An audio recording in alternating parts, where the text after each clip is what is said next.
You're building a business, you're hiring, scaling, making decisions under pressure, and trying to stay ahead while everything keeps moving faster. Somewhere in the background, IT is supposed to support all of that, but too often it becomes noise, complexity, a cost you hope it won't get in the way. IT for Growth is a practical podcast for founders and leaders of growing businesses who want technology to work with them, not against them.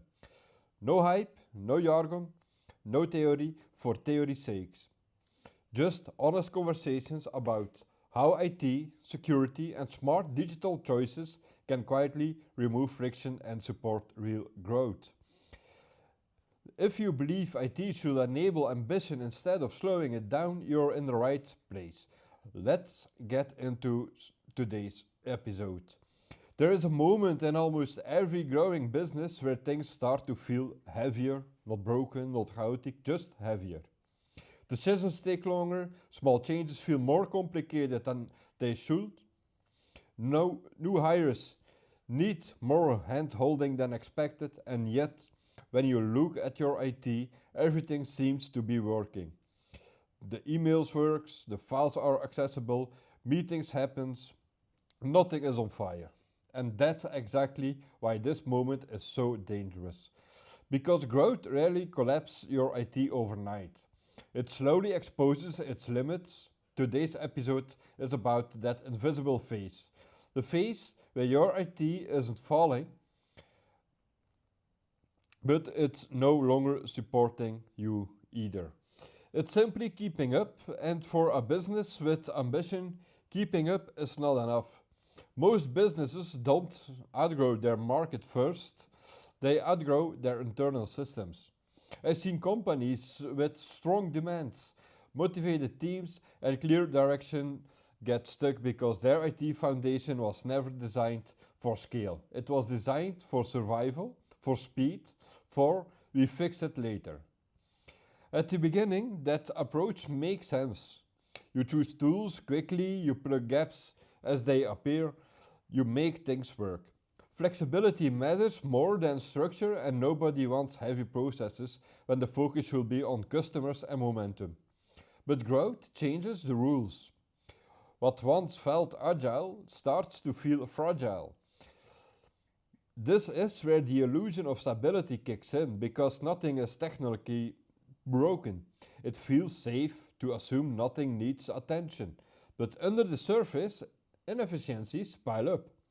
Data spreads across systems that don't fully connect.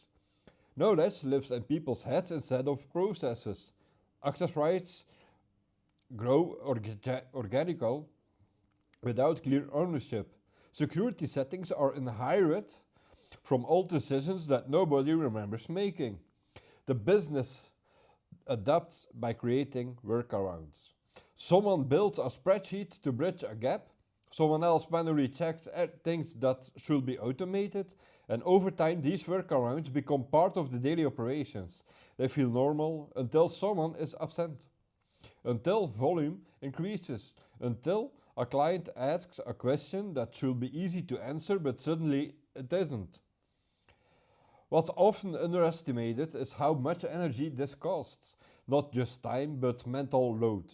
When systems aren't predictable, people compensate by staying alert. They double check, they ask around, they hesitate. That hesitation slows decision making, and slow decisions kills momentum, especially in small and medium sized teams, where every person carries real responsibility. Security suffers in silence too.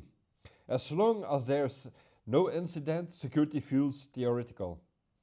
Something you address later once things are calmer.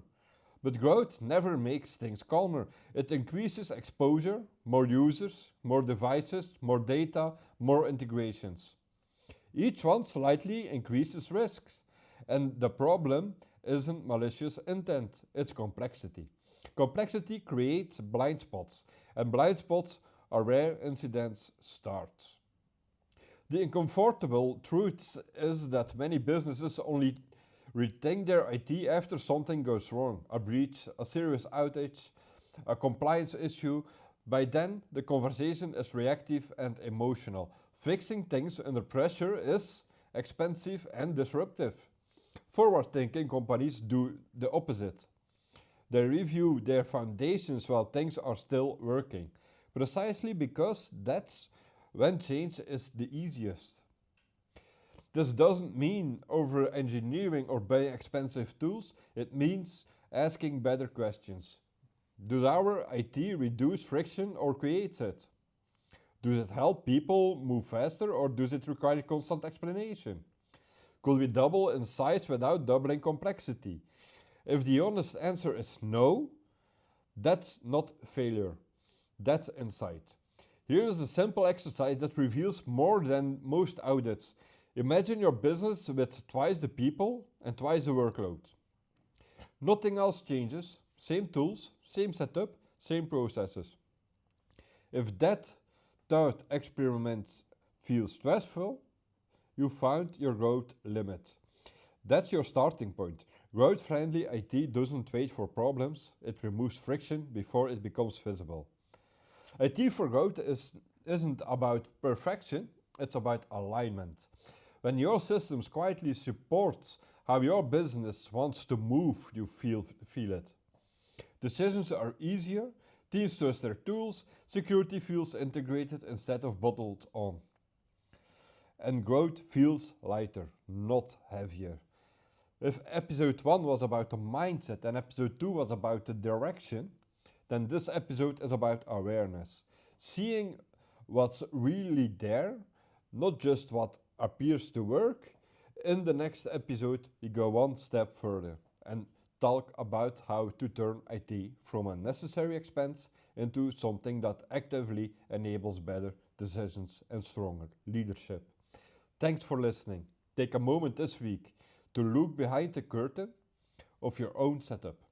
Not with fear, but with curiosity. That's where sustainable growth starts.